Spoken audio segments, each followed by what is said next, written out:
Yeah, black Shalom L'Chaim purified drinking water. The guy that is up there. Shouts out to the 12 tribes, support the people, not the cause, man. This next video was the city of her. Okay? City of her. Cue the music I like. We'll build that house up big and tall. We'll rob and Peter to pay Paul. The story of Ur is intimately tied to the journey of the Tigris and Euphrates rivers, a journey that begins in the formidable Taurus Mountains. Stretching across modern-day Turkey, these mountains form a natural border in the southeast, rising majestically as a rugged spine of peaks and valleys. From the snow-capped peaks and highland meadows of these mountains, rainwater and melting snows are gathered, giving birth to the Tigris and Euphrates. These rivers, nourished by the mountain's bounty, embark on a transformative journey, sculpting the landscape and nurturing civilizations along their path. The Tigris and Euphrates flow from Turkey through Syria and Iraq, shaping a region that has been a cradle of human civilization for thousands of years. Their journey weaves through diverse terrains, from steep gorges and mountainous regions to the wide, sun-baked plains of Mesopotamia. As they travel, these rivers carry with them rich sediments from the Taurus Mountains, depositing them along their banks and in the delta where they converge before emptying into the Persian Gulf. This natural process has created the Fertile Crescent, a region distinguished by its lush, fertile land in stark contrast to the surrounding deserts. It is in this bountiful crescent, particularly where the rivers come closest to each other, that ancient cities like Ur found their ideal habitat. The rivers not only provided a constant supply of fresh water but also created a natural highway for trade and communication, linking Ur with distant regions. Their presence facilitated the development of agriculture, allowing the land to support a growing population and leading to the rise of urban centers.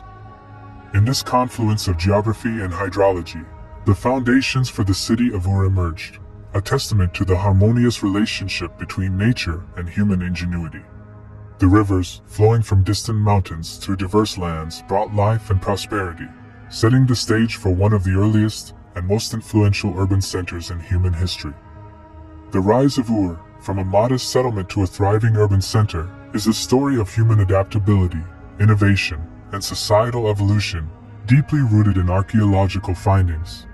These early settlers harnessed the river's waters through a burgeoning system of irrigation, evidence of which has been found in the form of ancient canals and water management systems unearthed in the region.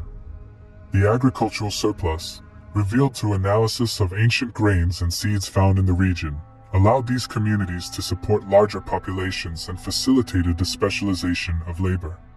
Tools and pottery, discovered in and around Ur, display a progression from rudimentary objects to more sophisticated artifacts, indicating the development of specialized crafts and trades.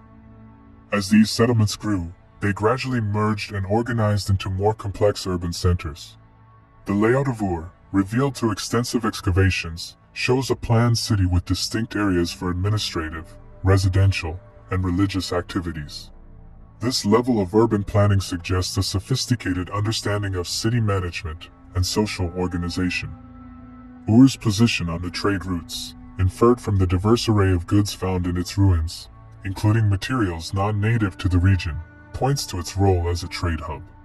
The standardization of weights and measures, evidenced by the scales and measuring devices found, further indicates Ur's economic sophistication. The religious structures, particularly the ziggurat of Ur, underscore the city's spiritual significance.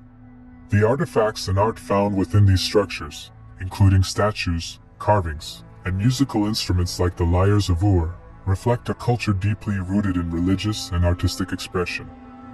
The transformation of Ur from scattered settlements to a bustling metropolis was a gradual but revolutionary journey. Each layer of soil, each unearthed artifact in Ur, tells a story of this evolution. It's a narrative of human progress, marked by advancements in farming, trade, governance, and culture, all pieced together through the meticulous work of archaeologists and historians. But above all, the advent of cuneiform, the earliest form of writing, revolutionized mankind's ability to document and disseminate knowledge. The genesis of cuneiform can be traced back to around 3400 BC, originally serving as a simple system for recording numbers and commodities. However, as Ur and other Sumerian cities flourished, this writing system evolved into a complex language capable of expressing the full breadth of human thought and emotion.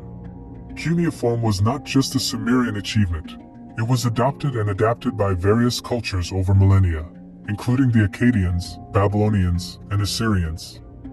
Each clay tablet found in Ur is a testament to the city's vibrant intellectual life. These tablets, ranging from administrative ledgers to literary works, provide a direct connection to the people of Ur. They tell us about their laws, their economic transactions, their myths, and their daily lives. The Epic of Gilgamesh, one of the oldest known pieces of literature, was preserved in this script, offering insights into the values and beliefs of the ancient Mesopotamians. Initially, cuneiform utilized a system of pictograms, symbols that bore a close resemblance to the objects or concepts they signified. This method ensured that the script was both practical and closely tied to the tangible world it depicted. These symbols proved efficient for basic record-keeping, crucial in the expanding urban settings of ancient Mesopotamia. However, as urban centers in the region grew, the complexity of administration and commerce also increased, placing more demands on scribes.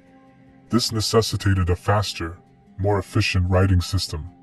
Consequently, the pictograms began to evolve into more abstract ideograms. During this transition, the use of wedge-shaped marks became prominent. These wedges were produced by pressing a stylus, typically made of reed, into soft clay tablets. This technique was quicker and required fewer strokes than drawing detailed pictograms. The wedge shapes were versatile, allowing scribes to create a variety of signs that could represent more complex ideas and sounds beyond simple object representations. Thus, the adoption of wedge-shaped marks in cuneiform script not only marked a significant linguistic development, but also represented an adaptation to the growing administrative and communicative needs of ancient Mesopotamian civilizations. Ur's history was shaped by its rulers, each leaving their own mark on the city's legacy. Perhaps the most famous of these rulers was Ur-Nammu, the founder of the third dynasty of Ur, known for initiating the Sumerian Renaissance. Ur-Nammu's reign marked a period of significant architectural and cultural development. He is best remembered for the Code of Ur-Nammu, among the first established legal codes in history, predating the Code of Hammurabi by centuries. This code, inscribed on tablets, reveals a ruler concerned with justice and social order. Some examples of the tablet's inscriptions read, "If a man commits murder, that man must be killed. If a man commits a kidnapping, he is to be imprisoned and pay 15 shekels of silver. If a man divorces his first wife, he shall pay her 1 mina of silver. If a man accuses someone of a crime but cannot prove it, he shall be put to death." Following Ur-Nammu, his son Shulgi took the throne, continuing and expanding his father's work. Shulgi is renowned for his military campaigns, his efforts to centralize administration, and his patronage of the arts. He embarked on an ambitious project to standardize weights and measures and is credited with the construction of the Great Ziggurat of Ur, a structure that symbolized both the city's religious devotion and its architectural prowess. Ur was not only a political powerhouse but also a center of cultural and religious innovation. The city's religious life revolved around its temples, with the Ziggurat of Ur as the most prominent symbol of its spiritual devotion.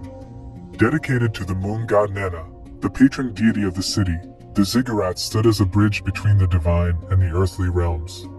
Priests played a crucial role in Ur, not only in conducting religious rituals but also in governing aspects of the city's daily life, from education to the distribution of rations.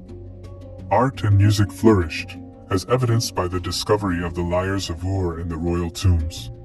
These intricately crafted musical instruments, adorned with precious metals and stones, reflect the sophistication of Sumerian craftsmanship and their appreciation for music's spiritual and cultural significance. The artistic motifs found on these lyres, and on other artifacts, depict a rich tapestry of mythological scenes, animals, and symbols, providing insights into the beliefs and values of Ur's inhabitants. The legacy of Ur extends beyond its cultural and religious spheres, significantly contributing to the foundations of science and mathematics, influences that endure until now. The Sumerians developed the base 60 number system, a pivotal innovation still used today in measuring time, and in the division of circles into degrees. This system, remarkable for its time, facilitated complex calculations and astronomical observations. The Sumerians were also pioneers in creating some of the earliest known maps, reflecting a sophisticated understanding of their world. The decline of Ur, like many ancient cities, was a result of a combination of internal and external factors. The city's final days are often attributed to the reign of Ibisin, his inability to fend off external threats, such as the invasion of the Elamites, and to manage internal challenges including famine and social unrest, led to the city's downfall. The city's decline was further exacerbated by changes in the course of the Euphrates River, which disrupted agricultural practices and trade routes. This period of decline is expressively captured in the Lament for Ur, a Sumerian cuneiform text that mourns the city's destruction. This literary work, rich in its emotional expression, not only laments the loss of the city but also serves as a reflection on the fragility of human achievements. In the wake of Ur's decline, the city gradually receded from the forefront of history, its once great ziggurats and palaces succumbing to the ravages of time and nature. Yet, even as the physical structures crumbled, the legacy of Ur continued to resonate through the ages, its echoes found in the enduring contributions it made to human civilization. As millennia passed, the sands of Mesopotamia, relentless and unforgiving, shrouded the city's remains, turning Ur into a near-mythical locale, spoken of in hushed tones by scholars and dreamers alike. It became a symbol of the fleeting nature of power and the enduring quest for knowledge and understanding. The rediscovery of Ur served as a profound reminder of the cyclical nature of history. These explorations ignited a renewed interest in the ancient world, spurring archaeological endeavors that would eventually uncover the city's long-buried secrets. The artifacts unearthed from Ur's soil, from the famed royal tombs to the cuneiform tablets inscribed with the wisdom of the ancient Sumerians, offer an unparalleled glimpse into the life and times of this storied city. Each discovery, whether a simple pottery shard or a grandiose temple wall, added a new layer to our understanding of Ur's place in the mosaic of human legacy. In the final analysis, the story of Ur is not just about the rise and fall of an ancient city. It is a narrative about the human spirit, our unquenchable thirst for knowledge, our boundless capacity for innovation, and our relentless pursuit of understanding. It is a story that transcends time and place, reminding us that the legacy we leave behind is not just in the monuments we build, but in the knowledge we gather, the cultures we nurture, and the histories we write. As the sun sets over the ruins of Ur, casting long shadows over the desolate landscape, we are left to ponder the mysteries that still lie buried beneath the sands.